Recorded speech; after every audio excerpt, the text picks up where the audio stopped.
রাজ্য রাজভবন সংঘাত তুঙ্গে। ব্রাত্য বসুকে সরানোর সুপারিশের পর পাল্টা তোপ রাজ্যের। রাজ্যপালের এখতিয়ার নিয়ে প্রশ্ন রাজ্য সরকারের। রিপোর্ট কার্ডের মাধ্যমে বক্তব্য তুলে ধরল রাজ্য। শিক্ষামন্ত্রীকে নিয়ে কোনো সুপারিশ করতে পারেন না রাজ্যপাল, এমনটাই রাজ্যের তরফে বক্তব্য রাখা হয়েছে। এবং যে বিষয় সূত্রপাত হয়েছিল গত 30শে মার্চ মালদার গৌরবঙ্গ বিশ্ববিদ্যালয়ে ওয়েবকুপারের যে সম্মেলন, সেখানে সভাপতিত্ব করেছিলেন ব্রাত্য বসু, আর তাতেই ক্ষুব্ধ হন রাজ্যপাল সিভি আনন্দ বোস। রাজ্যপালের অনুপস্থিতিতে সেই সভায় সভাপতিত্ব করেন ব্রাত্য বসু, আর তারপরেই রীতিমতো ব্রাত্য বসুকে সরানোর সুপারিশ দেওয়া হয় রাজ্যপালের তরফে। রাজ্যের যে বক্তব্য, যে রাজ্যপালের এখতিয়ার নিয়ে যেরকম রাজ্য সরকার প্রশ্ন তুলেছে, অন্যদিকে রিপোর্ট কার্ডের মাধ্যমে রাজ্যের বক্তব্য তুলে ধরা হয়েছে। একজন সাংবিধানিক প্রধান হিসেবে তার এখতিয়ারের বাইরে কোনো মন্ত্রীকে সরানোর সুপারিশ করা, শিক্ষামন্ত্রীকে নিয়ে কোনো সুপারিশ করতে পারেন না রাজ্যপাল, এমনটাই রাজ্যের তরফে বক্তব্য রাখা হয়েছে। রাজ্যপালের এখতিয়ার নিয়ে প্রশ্ন তোলা হয়েছে রাজ্যের তরফে, এবং রাজ্যের যে বক্তব্য তা রিপোর্ট কার্ডের মাধ্যমে তুলে ধরেছে রাজ্য। এবং যেখানে বলা হয়েছে একজন সাংবিধানিক প্রধান রাজ্যপাল, তিনি এই ধরনের মত প্রকাশ করতে পারেন না, এই ধরনের সুপারিশ তিনি করতে পারেন না, এবং তিনি এক রাজনৈতিক দলের হয়ে কাজ করছেন তা কিন্তু সামনে আসছে, এমনটা যেরকম রাজ্যের তরফে বক্তব্য। অন্যদিকে শিক্ষামন্ত্রী ব্রাত্য বসু তিনিও কিন্তু তার সোশ্যাল মাধ্যমে এই অভিযোগকেই সামনে এনেছেন যে কোনো রাজনৈতিক দলের হয়ে রাজ্যপাল কাজ করছেন। এই বিষয় থেকে কিন্তু তা যথেষ্টই স্পষ্ট হয়েছে। রাজ্যপাল বেনজির সংঘাত। ব্রাত্য বসুকে মন্ত্রিসভা থেকে অপসারণের সুপারিশ। জাতীয় নির্বাচন কমিশনকে সুপারিশ রাজ্যপালের। ব্রাত্য বসুর বিরুদ্ধে নির্বাচনী আচরণবিধি লঙ্ঘনের অভিযোগ উঠেছিল সেই দিনই, অর্থাৎ যেদিন গৌরবঙ্গ বিশ্ববিদ্যালয়ে গত মার্চে ওয়েবকুপার যে সম্মেলন হয়েছিল, সেই সম্মেলনে সভাপতিত্ব করেছিলেন শিক্ষামন্ত্রী ব্রাত্য বসু, আর সেখানেই রাজ্যপাল সিভি আনন্দ বোস অনুপস্থিত ছিলেন। রাজ্যপালের অনুপস্থিতিতে শিক্ষামন্ত্রী সেই সম্মেলনে কিভাবে সভাপতিত্ব করেন তা নিয়ে যেরকম প্রশ্ন তুলেছেন রাজ্যপাল। পাশাপাশি রাজ্যপালের যে বক্তব্য, যেখানে তিনি বলেছেন যে ব্রাত্য বসু অর্থাৎ শিক্ষামন্ত্রীর বিরুদ্ধে নির্বাচনী আচরণবিধি লঙ্ঘনের অভিযোগ সামনে রয়েছে। যদিও রাজ্যের তরফে যে বক্তব্য তা রিপোর্ট কার্ডের মাধ্যমে পেশ করা হয়েছে, যেখানে রাজ্যের বক্তব্য যে একজন সাংবিধানিক প্রধান অর্থাৎ রাজ্যপাল তিনি এই ধরনের সুপারিশ করতে পারেন না। তবে জাতীয় নির্বাচন কমিশনকে ইতিমধ্যেই সুপারিশ, ব্রাত্য বসুকে অপসারণের সুপারিশ দিয়েছেন রাজ্যপাল সিভি আনন্দ বোস। আর এই ঘটনা থেকে রাজ্যপাল সংঘাত আরো একবার সামনে আসছে। দেবজ্যোতি ঘোষ আমাদের বিশেষ প্রতিনিধি রয়েছেন ফোন লাইনে। দেবজ্যোতি, ব্রাত্য বসুর তরফে যেমন সোশ্যাল মাধ্যমে বক্তব্য রাখা হয়েছে, অন্যদিকে রাজ্যের তরফেও রিপোর্ট কার্ডের মধ্যে দিয়ে রাজ্যের যে বক্তব্য তা পেশ করা হয়েছে। কি কি বিষয় মূলত আলোকপাত করা হয়েছে এই রিপোর্ট কার্ডে? দেখো, গৌরবঙ্গ বিশ্ববিদ্যালয়ের একটি ঘটনা নিয়ে একটি রাজনৈতিক সম্মেলন ওয়েবকুপার, সেই সম্মেলনে যোগ দিয়েছিলেন রাজ্যপাল। তাতে ক্ষুব্ধ হয়েছিলেন, যোগ দিয়েছিলেন শিক্ষামন্ত্রী ব্রাত্য বসু, তাতে ক্ষুব্ধ হয়েছিলেন রাজ্যপাল। এবং তারপরে তিনি সুপারিশ করেন যে এমসিসি চালু সত্ত্বেও কিভাবে একজন শিক্ষামন্ত্রী ওয়েবকুপারে ছিলেন তা নিয়ে তাকে সরানোর সুপারিশ রাজ্য সরকারের কাছে করা হয়।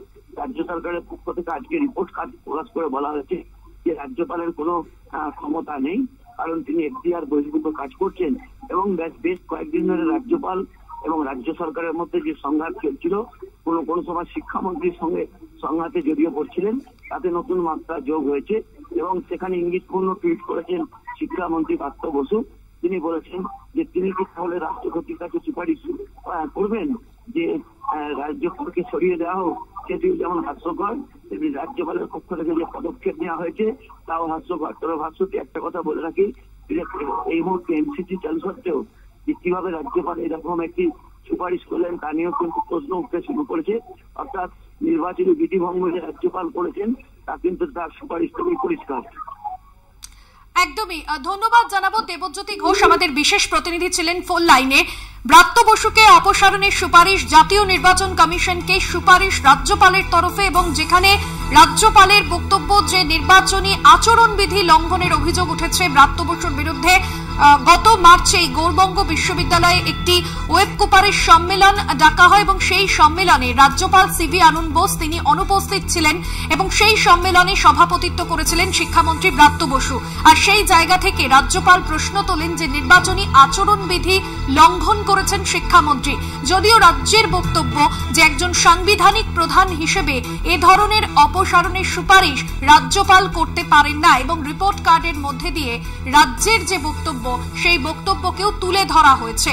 অন্যদিকে শিক্ষামন্ত্রী ব্রাত্য বসু তিনি তার এক্স হ্যান্ডেল সোশ্যাল মিডিয়ায় পোস্ট যেখানে তিনি লিখেছেন যে এই ধরনের অভিযোগ শুধুমাত্র নির্বাচন কমিশনের নজরে আনতে পারে কোনো রাজনৈতিক দল, কিন্তু একজন সাংবিধানিক প্রধান হিসেবে রাজ্যপাল তিনি এ ধরনের বিষয় করতে পারেন না। এটা যথেষ্টই হাস্যকর, যেরকমটা রাষ্ট্রপতির কাছে রাজ্যপালের অপসারণের সুপারিশ করা হাস্যকর, আর এই বিষয়টাও হাস্যকর, এমনটাই কিন্তু মন্তব্য করেছেন সোশ্যাল মিডিয়ায় ব্রাত্য বসু। কংগ্রেস মুখপাত্র সৌম্য আইচ রয় রয়েছেন আমাদের সঙ্গে ফোন লাইনে। যে মন্তব্য করা হচ্ছে রাজ্যের তরফে রিপোর্ট কার্ডের মধ্যে দিয়ে যে রাজ্যপাল তিনি এ ধরনের সুপারিশ করতে পারেন না সাংবিধানিক পদে থেকে, এবং যেখানে কোনো রাজনৈতিক দল নির্বাচন কমিশনের নজরে এ বিষয় আনতে পারে, কিভাবে দেখছেন আপনি এই বিষয়কে? 1000% বিরোধিতা থাকতে পারে, কিন্তু সাংবিধানিকভাবে নির্বাচিত একটা সরকারের মন্ত্রীকে কি রাজ্যপাল সরাতে পারে? এটা কি সাংবিধানিক অধিকার আছে ওনার? শুধু টেলিভিশনের সামনে এসে বাজার গরম করা ছাড়া আর কিছু না। আসলে মুখ্যমন্ত্রী এবং রাজ্যপাল, তৃণমূল এবং বিজেপি উভয়ই চর্চা করছে। তৃণমূল কংগ্রেস যখন হাতে করে দিয়েছিল রাজভবনে, রাজ্যপাল কি শিক্ষা দিল হাতে করে দিয়ে? অবাধ্য ছাত্রের মতো ব্যবহার করছে এখন। যেমন তৃণমূল কংগ্রেস তেমন বিজেপি এখন বাজারে থাকার জন্য এইসব করছে। রাজ্যপালের কোনো সাংবিধানিক এখতিয়ার নেই কোনো মন্ত্রীকে বসিয়ে দেওয়ার, শুধুমাত্র এইসব কথা বলে আসল ইস্যুগুলোকে ধামাচাপা দেওয়ার চেষ্টা করছে। একদমই ধন্যবাদ জানাবো আপনাকে। সৌম্য আইচ রায় কংগ্রেস নেতা ছিলেন আমাদের সঙ্গে ফোন লাইনে। রাজ্য রাজভবন সংঘাত আরো একবার সামনে আসছে। ব্রাত্য বসুকে সরানোর সুপারিশের পর পাল্টা তোপ রাজ্যের যে বক্তব্য তা রিপোর্ট কার্ডের মাধ্যমে তুলে ধরা হয়েছে। রাজ্যপালের এখতিয়ার নেই এ ধরনের সুপারিশ করার, এবং সেই এখতিয়ার নিয়ে প্রশ্ন তুলেছেন রাজ্যের তরফে রিপোর্ট কার্ডের মাধ্যমে বক্তব্য তুলে ধরল রাজ্য। পাশাপাশি সোশ্যাল মাধ্যমে এক্স হ্যান্ডেলে ব্রাত্য বসু তিনি যে পোস্ট করেছেন যেখানে তিনি উল্লেখ করেছেন যে রাষ্ট্রপতির কাছে রাজ্যপালের অপসারণের সুপারিশ করাও যেরকম হাস্যকর, এই ঘটনাও কিন্তু হাস্যকর। ব্রাত্য বসুকে সরানোর সুপারিশের পর পাল্টা তোপ রাজ্যের, এবং ব্রাত্য বসু তিনি নিজেও উল্লেখ করেছেন যে মুখ্যমন্ত্রী তিনি এ ধরনের বিষয় অর্থাৎ অপসারণের সুপারিশ বা কোনো রাজনৈতিক দলের তরফে এ ধরনের বিষয় করা হতে পারে এখতিয়ার রাজ্যপালের নেই। যে বক্তব্য রাখা হয়েছে রাজ্যের তরফে রিপোর্ট কার্ডের মাধ্যমে সে বক্তব্য তুলে ধরা হয়েছে। শিক্ষামন্ত্রীকে নিয়ে সুপারিশ করতে পারেন না বোস, এমনটাই কিন্তু মন্তব্য করেছেন রাজ্য, এবং পাশাপাশি রাজ্যপালকে তোপ দেগে ব্রাত্য বসু তিনিও কিন্তু সোশ্যাল মাধ্যমে পোস্ট করেছেন। রাজ্যপালের এখতিয়ার নিয়ে প্রশ্ন তুলেছেন রাজ্য সরকার, এবং এই ঘটনার সূত্রপাত হয়েছিল গত 30শে মার্চ মালদহের গৌড়বঙ্গ বিশ্ববিদ্যালয়ে যখন ওয়েব কুপারের সম্মেলন ডাকা হয়েছিল। সেখানে রাজ্যপালের অনুপস্থিতিতে সিভি আনন্দ বোস অর্থাৎ রাজ্যপালের অনুপস্থিতিতে শিক্ষামন্ত্রী তিনি এই গোটা সম্মেলনে সভাপতিত্ব করেন, আর সেখানেই নির্বাচনী আচরণবিধি লঙ্ঘনের অভিযোগ সামনে আসে। সিপিএম নেতা তন্ময় ভট্টাচার্য রয়েছেন আমাদের সঙ্গে ফোন লাইনে। তন্ময়বাবু, রাজ্যপালের এখতিয়ার নিয়ে প্রশ্ন রাজ্য সরকারের, রিপোর্ট কার্ডের মাধ্যমে রাজ্যের বক্তব্য তুলে ধরা হয়েছে এবং যেখানে বলা হয়েছে রাজ্যপালের এই ধরনের কাজের এখতিয়ার নেই, কিভাবে দেখছেন রাজ্যের এই মন্তব্যকে আপনি? ব্রাত্য বসুও জানেন, রাজ্যপাল সিভি আনন্দ বসু জানেন, পশ্চিমবাংলার লড়াইটাকে আবার 2019 এবং 2021-এর মতো বিজেপি তৃণমূলের বাইনারিতে পরিণত করতে হবে। বাম কংগ্রেস ধর্মনিরপেক্ষ বিভিন্ন মানুষ, শক্তি, সংগঠন, তারা যত বেশি প্রাসঙ্গিক হবে তত বিজেপি তৃণমূলের এই যুক্তিহীন লড়াই রাজ্যপাল রাজ্যের মন্ত্রীদের মুখ থেকে প্রকাশিত হবে।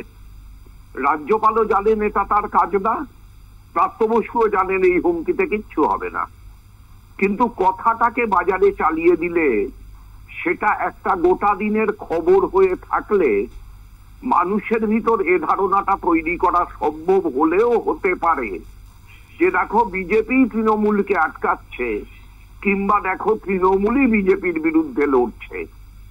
আসলে যে দুজন হাত ধরাধরি করে চলছে সেটার থেকে মানুষের নজর অন্যদিকে ঘোরানোর জন্য এই রাস্তা অমিত শাহর নির্দেশে সিভি আনন্দ বোস নিচ্ছেন, মমতা ব্যানার্জির নির্দেশে ব্রাত্য বোস নিচ্ছেন।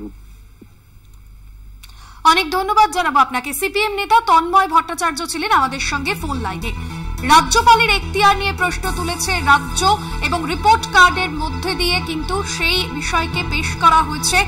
অন্যদিকে আপনাদের জানিয়ে রাখবো, গত 30শে মার্চ গৌরবঙ্গ বিশ্ববিদ্যালয়ে যেখানে ওয়েব কুপারের সভা ডাকা হয়েছিল, আর সেই সভাতেই সভাপতিত্ব করেছিলেন শিক্ষামন্ত্রী ব্রাত্য বসু রাজ্যপালের অনুপস্থিতিতে। আর সেখান থেকে ওই সভাতে নির্বাচনী বিধি ভাঙা হয়েছে বলেই জানিয়েছেন রাজ্যপাল, এবং তার জেরেই ব্রাত্য বসুকে তার পদ থেকে সরানোর সুপারিশ করেছেন রাজ্যপাল সিভি আনন্দ বোস। এবং যেখানে প্রশ্ন তোলা হয়েছে যে এই ধরনের এখতিয়ার রাজ্যপালের নেই, রাজ্যের তরফে যে বক্তব্য রিপোর্ট কার্ডের মাধ্যমে পেশ করা হয়েছে। গৌরবঙ্গ বিশ্ববিদ্যালয়ে ওয়েব কুপার সম্মেলন, যেখানে অনুপস্থিত ছিলেন রাজ্যপাল, এবং সেই সম্মেলনে সামিল হয়ে সভাপতিত্ব করেছিলেন শিক্ষামন্ত্রী ব্রাত্য বসু। আর তারপরে সেখানে নির্বাচনী আচরণবিধি ভঙ্গের অভিযোগ আনেন রাজ্যপাল। জাতীয় নির্বাচন কমিশনকে সুপারিশ রাজ্যপালের। অন্যদিকে সোশ্যাল মিডিয়ায় বোসকে পাল্টা তোপ দেখেছেন ব্রাত্য বসু, এবং যেখানে তিনি মন্তব্য করেছেন সোশ্যাল মিডিয়ায় রাষ্ট্রপতির কাছে রাজ্যপালকে অপসারণের সুপারিশের মতোই হাস্যকর। আমি যদি আচরণবিধি লঙ্ঘন করি সেক্ষেত্রে কোনো রাজনৈতিক দল কমিশনের নজরে আনবে। সাংবিধানিক পদের অপব্যবহার করেছেন উনি, রাজনৈতিক পরিচয় প্রকাশ করে ফেলেছেন, এমনই কিন্তু মন্তব্য করা হয়েছে রাজ্যের তরফে। এবং পাশাপাশি সিভি আনন্দ বোস তিনি তাকে যেরকম তোপ দেখেছেন ব্রাত্য বসু, এবং যে পোস্ট তিনি করেছেন যেখানে তিনি উল্লেখ করেছেন রাষ্ট্রপতির কাছে রাজ্যপালের অপসারণের সুপারিশ করার মতো, এই বিষয়ে হাস্যকর। আমি যদি নির্বাচনী আচরণবিধি লঙ্ঘন করি সেক্ষেত্রে কোনো রাজনৈতিক দল কমিশনের নজরে আনবে। সাংবিধানিক পদের অপব্যবহার করেছেন উনি, এবং রাজনৈতিক যে পরিচয়, অর্থাৎ কোন রাজনৈতিক দলের হয়ে তিনি কাজ করছেন সেই পরিচয় প্রকাশ করে ফেলেছেন। আর এই সব নিয়েই দিলীপ ঘোষ তিনি কি বলছেন আপনাদের শোনাবো।